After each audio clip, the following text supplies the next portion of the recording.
Hello and welcome to Label Sessions Presents, the podcast where we talk to the most interesting people about all the things you need to know in the world of innovation, business, design, tech, and culture. I am Fuzlin Esau, and today we're joined by two brand new additions to the Label Sessions roster, as well as Josh Nixon from the Label Sessions team. Welcome, everyone. Hi there. Hello. Hi. So, a special welcome to Ekaterina Golovanova, the operator who made Beauty go digital. From Mac to L'Oreal, Ekaterina has scaled digital ecosystems that don't just look good, they also deliver growth. Welcome, Ekaterina. Also, a big welcome to Elemi Atigolo, the AI architect who built with a conscience. From wealth management to global AI frameworks, Elemi designs powerful systems that not only meet the brief, but also meet the regulators. So welcome, Elemi. Welcome. Thank you. Nike is sort of struggling to get back in touch with the youth market again. And obviously we know Gen Z has become this ever elusive market to kind of pin down. They are at once the most serious and unserious generation at the same time. They're overthrowing governments, but also just want to get the easiest, simplest thing on their phones. And the question really is, how much should we be catering to Gen Z?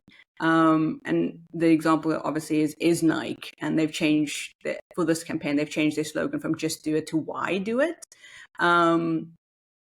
Should we be looking at Gen Z as this sort of monolith market, or are brands changing too much, too fast to fit in? And losing their sort of essence and their value. Ekaterina, we'll jump off you. To be honest, I think this kind of like this generation, adapting to this generation is not new. I remember myself entering the market as a digital marketeer, and we had exactly the same thing happening with millennials. I've been here for some time already, so it was exactly the same case in terms of different channel consumption, different values, different expectations, and we've seen a lot of brands trying to change. Some changing, and different cases, success stories, not success stories. And here I think it's this balance. Are you ready to basically risk it and have a potential to lose your core audience? Are you strong enough to attract the new audience for your business to grow? And I think this is the choice every brand is making on different extent levels. So either changing completely or just launching a different product line or a different campaign. And it's an interesting, an interesting market observation cases that are popping up. Nike, I think, is the kind of also like a big one that we see. But I think it's usually a balance of your brand understanding of brand DNA, how deep the change is for your brand, and if it's necessary. Back to the discussion with AI, do you actually need to change for the Gen Z? Are they going to become your consumers, or actually you have to focus on your core? So I think this is highly customized in a way questions, but I do think there is one generic question that is relevant for every brand, because Gen Zs are entering the workplaces. And it's happening no matter what, if you are changing for the Gen Z audience or not. And we know that as any generation, they are different in the way they work, in the way in their values at work, what they expect from the employees. And if you want to attract the talented people, you need to understand how your organization needs to adapt to that change. And I think this is basically, as I said, a generic challenge.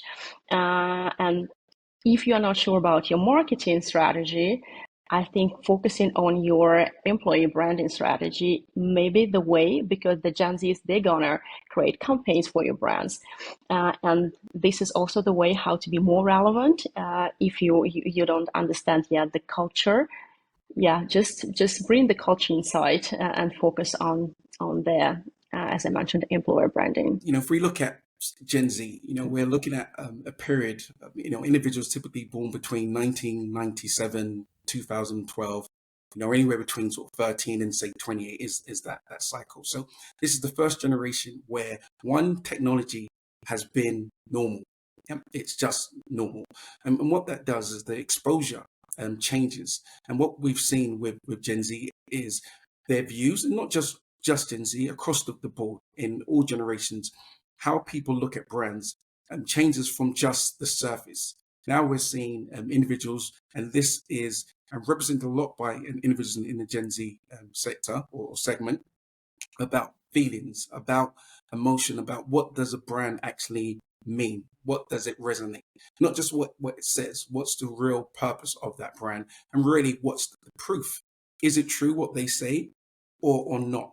And so even when we look at Nike, changing their slogan from, just do it to why do it, that does resonate with, what we see at the moment. If we think about Nike and original sort of Nike adverts of just do it, it was always about the end goal. It was always about, just do it, you just have to do it no matter what. Where I think the ability now of actually what we're saying and what probably they're saying as a brand is what resonates with many in the segment, not just Gen Z, but from a point of view of Gen Z, is let me think about that. Why am I doing what I'm doing? What's the purpose? What's the meaning behind it? And that really stems to what are the causes and what are the beliefs? Am I just doing it because I'm just told to just do? Or am I doing it because even the process has meaning? So even if you look at the ad, I think it was voiced over by Tyler, the creator, it's all about, why am I doing this? I could fail and do it, but that's okay. If you go back to school and you had, effort and you had achievement, and those two were separate, not just the end part. It's that same process. And so that does resonate, and that resonates with a lot of people. And, as Katerina said, this is not new, this cycle. It was millennials before and so on and so forth. But because this is a generation that will be going into the workforce, this is a generation that are creating also the next companies, the next challenges for brands and businesses. It is important to ensure that the message sits nicely, but it matches with your brand. We've seen it also with Lacoste, with they, changing their sort of 5 capsule to change their iconic crocodile to a goat, in honor in some respects to Jovic, with regards to the greatest of all time. So that's not just their understanding of, from a cultural point of view, of how people feel about him as a tennis player, that he's nicknamed the greatest of all time, but it also tends to lend itself between the heritage of Lacoste, which, if we look at René Lacoste, he was known, his nickname was Crocodile, and so it matches those two, and then aligning that with the kind of cycle that we are in at the moment with things like drops, and you see different types of brands, Supreme and so forth, where they may only have certain allocations. It helps also with what's currently happening with not just the younger generation, but with that generation.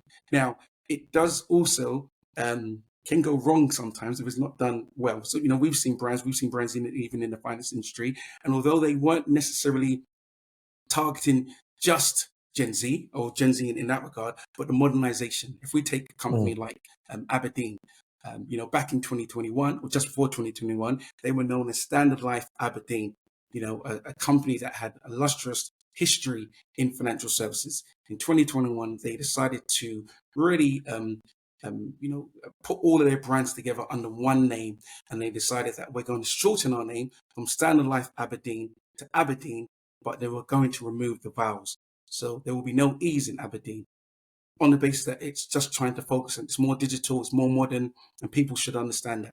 That really did backfire for them. Backfired, one, because people couldn't pronounce it. I didn't understand what it was. It was the same company. And, and they saw their numbers, and not just because of this, they had other structural problems as well.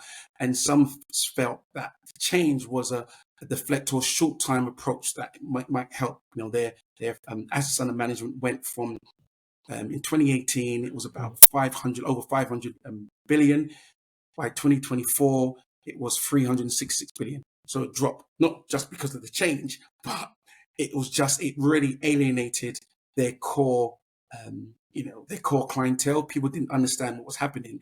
And then as of March of 2025, they changed it back and they added the vowels back in to Aberdeen Group. So, we've seen it where it can work very well. We've seen it where it can it can't work at all. And we've also seen those areas where it's done to, in some respects, not alienate, but to change the scope. If you take, say, Jaguar and their brand change was definitely targeted at, say, the Gen Z market, changing their symbols and so forth to the J and all of the coloring and so forth. That had very much mixed reviews. Some people really loved it. Some people really did not like it. And they lost a lot of their, core, fans, and their sales was dropped. However, they, even the CEOs come and said, this is purpose. This is where moving forward. We want to change. We want to move forward. So sometimes, even where the changes may impact the historic nature of a brand, sometimes that's done purposely because it is for change ultimately. Yeah, the Aberdeen thing is fascinating because now that I see, now when I look at the logo, it just kind of looks, it's almost like its own self-created Mandela effect. It feels wrong to see the extra E's. Yes.